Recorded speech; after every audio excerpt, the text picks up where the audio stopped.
World economic ফোরামের সম্মেলনে যোগ দিতে 4 দিনের সফরে আগামীকাল সুইজারল্যান্ড যাবেন অন্তর্বর্তী সরকারের প্রধান উপদেষ্টা প্রফেসর ডক্টর মোহাম্মদ ইউনূস।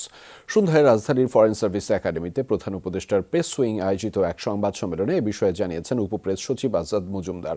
বলেন, প্রধান উপদেষ্টা এ সম্মেলনে বিভিন্ন দেশের গুরুত্বপূর্ণ ব্যক্তিত্বের সাথে বৈঠক করবেন, যাদের মধ্যে অন্যতম জার্মানির চ্যান্সেলর ওলফ গুলস, ফিনল্যান্ডের প্রেসিডেন্ট আলেকজান্ডার স্টাব, বেলজিয়ামের রাজা কিং ফিলিপ এবং থাইল্যান্ডের প্রধানমন্ত্রী পেতংতার্ম সিনওয়াট্রা।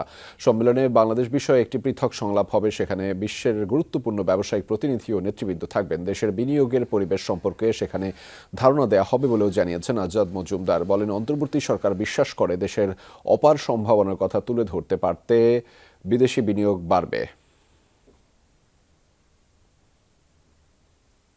আগামীকাল রাত 1টায় বাংলাদেশ ছেড়ে সুইজারল্যান্ডের উদ্দেশ্যে রওনা হবেন। 25 জানুয়ারি উনি দেশে ফিরে আসবেন। এই সফরে বেশ কিছু গুরুত্বপূর্ণ দিক নির্দেশক আছেন যাদের সাথে উনি দেখা করবেন। বাংলাদেশ বিষয়ক একটা সেপারেট ডায়ালগ হবে, যেখানে অনেক গুরুত্বপূর্ণ ব্যবসায়িক প্রতিনিধি বা ব্যবসায়িক নেতৃবৃন্দ পাশাপাশি এবং বেশ কিছু গুরুত্বপূর্ণ আন্তর্জাতিক প্রতিষ্ঠানের সিইও যারা এখানে যোগ দিবেন।